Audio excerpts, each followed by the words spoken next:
June 11th, Thursday morning. Another morning fueled by coffee. Once again, I didn't manage to get much sleep last night. I want to say it's not my fault, but I know that's not entirely true.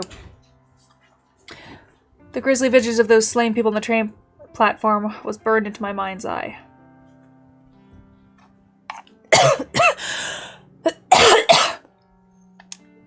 Every time I started to drift off to sleep, a splash of blood or a fleck of gore would appear in my thoughts and I would snap awake again. And the sight of Kotomi Ida with a knife sticking out of her neck made me shiver more than a few times. Nevertheless, I'm here now at the office as usual. Witnessing violence on that level in person was a different experience than I had expected it to be. However, it has helped steel my resolve. I'll need to desensitize myself to that kind of carnage if I'm going to continue with Corpse Girl's ambitions. I set down the second empty can of coffee on my desk and leaned back in my chair. I catch a glimpse of Tomoe tapping away at her keyboard, completely oblivious to what went down last night. There was a news broadcast regarding the event, of course, but the finer details of what occurred have been kept under wraps. It'll probably take the police and the media a little more time to get the story straight. It's not often that a mass killing spree takes over the news, and whether or not the identities of those involved will be revealed is beyond me. For now, I'll assume that Tomoe is in the dark about the events. I don't take her as the kind of girl to be up to date on current events. Even if she did hear about the stabbing, she couldn't possibly know that Kotomi was the culprit. I should probably fill her in later, though. She'll want to know that Corpse Girl claimed her victim, even if it was kind of a roundabout, in a kind of roundabout way. I stretched my arms above my head, let out a small sigh, and proceeded to crack open a third can of coffee before getting back to work.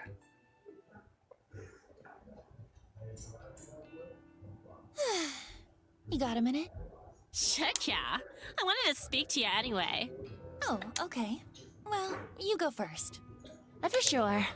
Well, I wanted to thank you for killing Kotomi Ida. I don't know how you did it, but thanks. Huh? How did you know she died? Oh, come on. She didn't come in today, right? And there was that brutal stabbing incident over at the station last night. It don't take a genius to put 3 and 3 together. That shit went down so close to here, where we spend so much of our time. Chances were good that it affects someone you know. I shake my head at her logic. The city is home to more people than you could count. I don't know how she came to the conclusion, but the fact that she actually correct just blows my mind. Well, yeah. I guess that's it then. I'm thankful. For serious. And Corpse Girl really did me and Shinya solid. If there's ever anything you need, like, no matter how dirty, then count me in. I owe ya. Thanks. I'll keep that in mind. Sure. So, like, what'd you want to say to me? Oh, I was going to tell you that Kotomi is dead. Beat you to it, skank! But I got a question or two. How'd you get someone to go on a killing spree and take Kotomi out along with the others? I mean, it wasn't you going around stabbing people, was it? No, of course not. Oh? It kind of happened outside my control. I sent Kotomi a photo of her corpse, just like Corpse Girl's standard mode of operation. And I gave her the instructions to kill someone, if she didn't want the circumstances of the photo to come true. Holy shit. She kinda ran with it, I guess. Seems like she took out 4 people before someone fought back and stabbed her. I think I'm in love with her, to be honest. You weird slut! That's horrible! What can I say? She went above and beyond. Still, thanks. Really. Shinya will be stoked. That's okay. Just doing Corpse Girl's job. Where is Shinya, anyway? Oh, he was in earlier. Went home a bit early because he wasn't feeling well. Think it was just because he was dreading running into Kotomi, but... Well, he'll sort himself out soon enough. You know, Noriko, you've changed a lot. I have? Totes. I mean, I know you act different around me now that we're friends, but it's more than that. You look, I don't know, kind of better? Healthy or something? Oh. I didn't know about that. Serious, though. I don't know. Maybe I just see it different now that I know who you really are. Maybe. Anyway, I'm gonna get going. You wanna grab a bite or something? Not today, sorry. Maybe another time? Sure thing. Right. See you, skank! Tomoe slaps my shoulder affectionately and takes off toward the train station. If I remember correctly, she did say that she'd be happy to help me out in the future, no matter how dirty the work is. I'll definitely have to take her up on the offer if need arises. Another interesting thought crosses my mind. Tomoe seems kind of surprised that I managed to manipulate Katomi into going on a killing spree. To be honest, I'm also amazed I managed to pull that off. Which gets me thinking, would it be possible to manipulate more people in the future? After all, I came out of last night's ordeal with 500,000 yen in cash and a bunch of bodies claimed in Corpse Girl's name. It's a fascinating prospect. There might be something to this. You're going to try to go too big, girl. If I can successfully pull the right strings, Corpse Girl's ultimate ambition might be fulfilled sooner than I thought. I continue to dwell on the unlimited possibilities as I make my way to the station.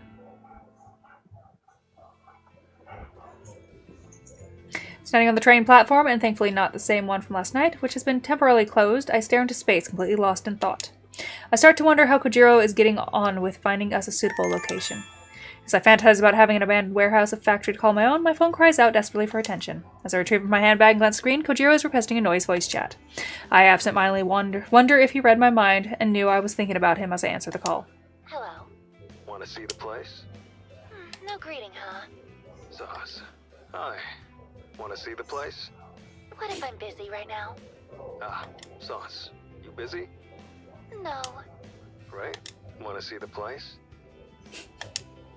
I roll my eyes and decide to just go along with it. After all, I'm dying to move ahead and see what kind of location he has secured for our work. Where is it? Mad. Shin Okubo.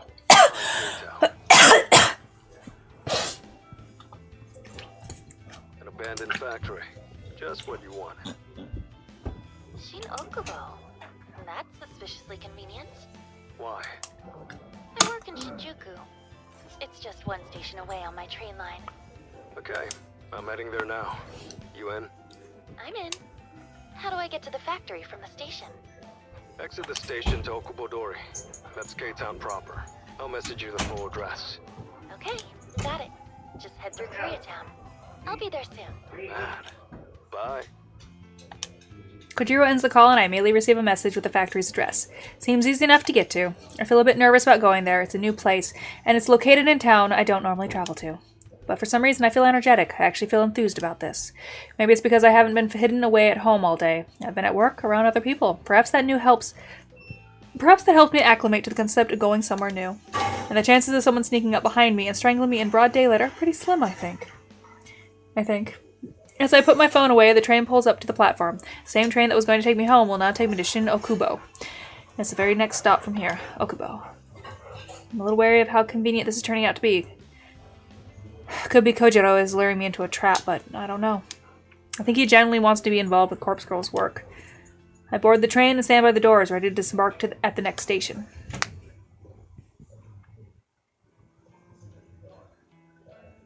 The abandoned factory is almost exactly how I imagined it would be.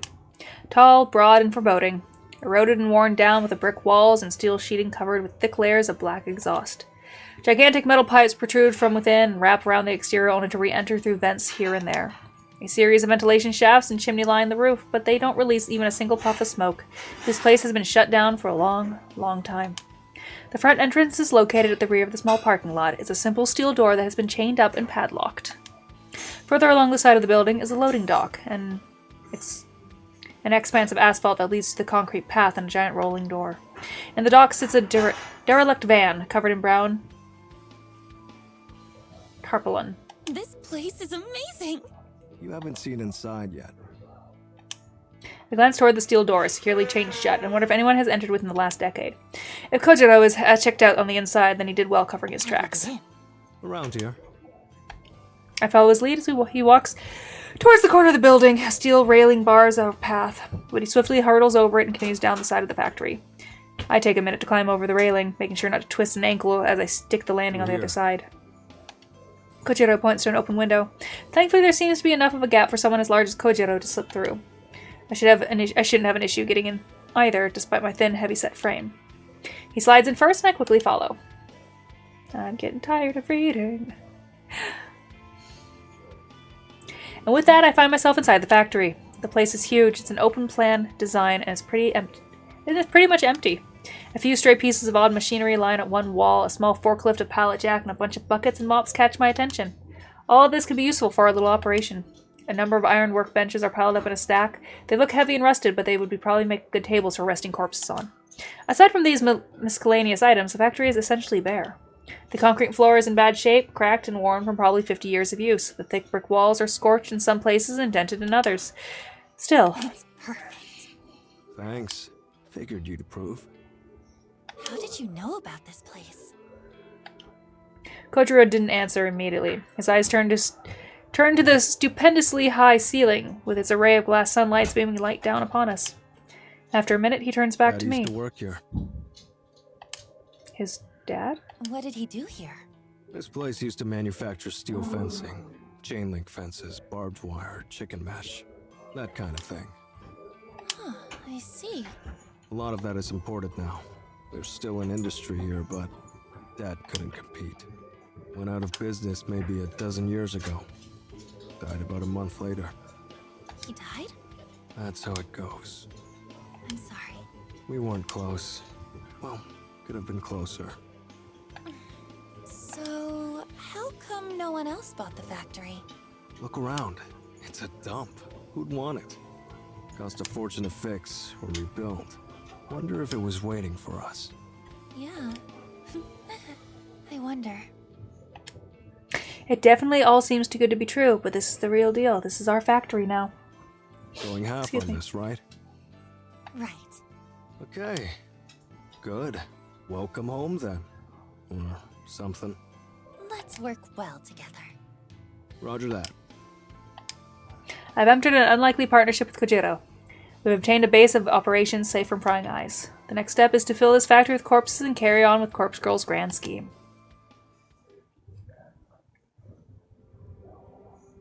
Thanks for accompanying me home. No problem. Should I come upstairs? No, I don't think that's necessary. Okay. By the way, when are we starting work? Well, as soon as as soon as Corpse Girl receives another request for a death, we can start on it. Oh, no grand heist from the morgue first? You better get some fucking fridges in there first, then. Think about it. It's important that the cadavers I use match the details of my victims. I won't know what kind of cadaver to use until I receive a photo of the victim. Guess that makes sense. What's the big plan anyway?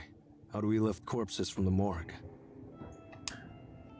I had a feeling he would ask about this sooner or later. I did tell him I had a perfect idea after all. I imagine the biggest issue is writing off the bodies, so to speak.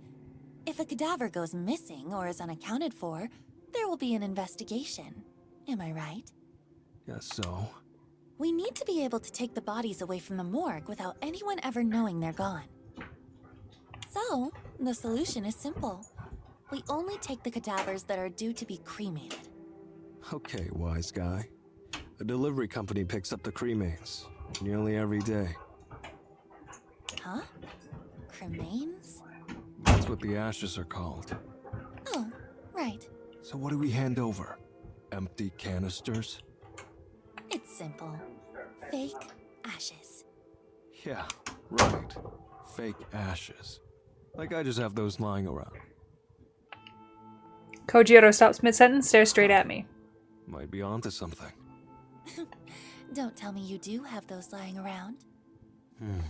Not fake ashes. Real cremains. Bodies are cremated every day. Wouldn't be hard to take a bit off the top. Huh? Could probably get away with like a quarter? I'm confused. What are you talking about? Zaz. Every time someone gets cremated, I'll collect a quarter of the ashes. Store them, put them aside. Won't take long to fill up a whole canister. Let me see if I follow you.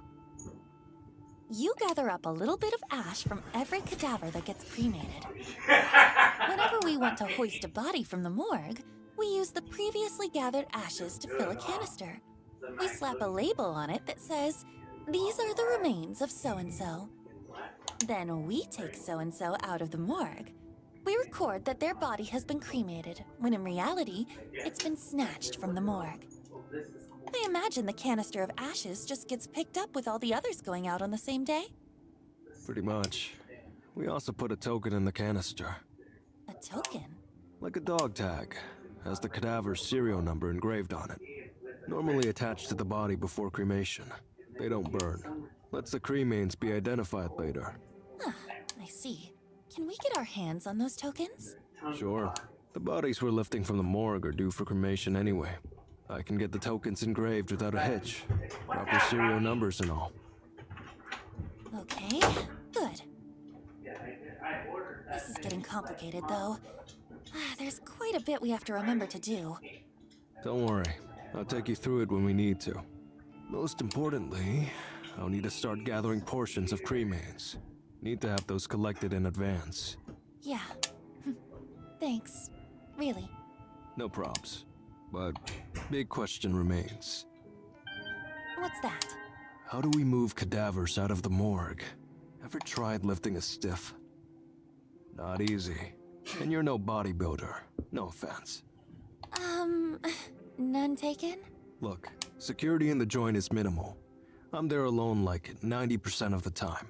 We don't have to worry too much about getting busted. As long as we cover our tracks, of course, and only take cadavers we've written off, as you put it. Bodies nobody will come looking for. Hang on. Are there security cameras, alarm systems, anything like that? Don't think so. Plenty in the hospital proper, though. That's fine. As long as the morgue is clear. Still, answer my question. How do we move the bodies? You got a hearse? A truck? No, but surely we could get something. What about a small van? You got a license? No. Need a driver's license. And not just that, needs to be suitable for a van. A medium vehicle license, I think. Oh, I don't have a license, but surely driving a van can't be that hard, right? We could just rent a van and wing it. Uh-huh. Can't even rent one without a license. Okay then. Do you have the right license? Don't look at me. Never driven a vehicle in my life. Yeah, me neither. Great. So this is a bust. I put my head in my hands. We got so far. We secured a factory. Planned out our high stand. Hang on. I whip my phone out of my bag and skim through into noise contacts. I've heard a text then call, but I'm too impatient right now to wait for a response. I start a voice chat request and wait for the recipient to answer. Hey, Skank, what up? Tomoe, hey, you got a sec? Sure. Do you have a driver's license? Yep. No car, though. Okay, what kind of vehicle is your license good for? Like cars and scooters. Not vans? I mean, I don't think so. I curse under Yeah, my breath. What's the problem? You need a lift or something? Not quite. I need to, pick something up. Oh, something big? That why you need a van? Yeah? I don't know if there's anything I can do about that. I can't even rent a van with my license. Yeah, I know. I shoot a deathly glance at Kojiro and he just shrugs. A look of I told you so on his I mean, face. if you're desperate, you could just buy a van. Huh? I see secondhand vans listed for sale all the time. Check out the noise marketplace and the classifieds pages. No one will check for a license on a private sale. It's just one chump selling a van to another chump. Holy shit. You're right. You're a genius. Well, I don't know about that. Thank you. Oh, by the way, you wouldn't object to a driving gig, would you? I do owe you one, I suppose. You want me to drive a van, though? If I get busted on my license, I'll go to prison. You won't go to prison. It'll be a fine at most, I think. I look at Kojiro and he gives me another shrug. Look, if you get a fine, I'll pay for it. That cool? Yeah, what the hell? What are the chances of getting busted anyway, right? Can you text me the deets or whatever? The address and stuff? Shinny just got to my place, so I gotta get the door. Okay, will do. Thanks, Tomoe. Sure. Later, slut! And the call and I feel a wave of excitement flooding through You me. get all that? More or less. You girls sure are loud. Sorry. So, I'll need you to do me a favor. Buy van, right? Yeah, you're a big, strong man. You won't get ripped off. I'm just a poor little girl. Cut it out. I'll do it. But you got the money? As a matter Yes. of fact, I finally remember swindling a cool 500,000 yen from Kotomi We've Ida got just a this week. 500,000 budget. Will that do? Maybe. Can't get you anything modern, but I'm sure it's enough. Great. You think you can get something tomorrow? I'll try. The noise marketplace, right? That's right. Well, no promises. I'll do my best. Thank you. Really. Yeah. Okay. I'm heading off. Unless you actually do want me to come upstairs. No. Roger that. See you tomorrow. I know guys like him in my life. Kojiro turns with a little more than a wave, exits the building, crosses the street. I quickly ascend the stairs with a slight spring in my step. Half expecting the security guy to be just like around the corner. Alright, that is where I... No. We're not doing that again.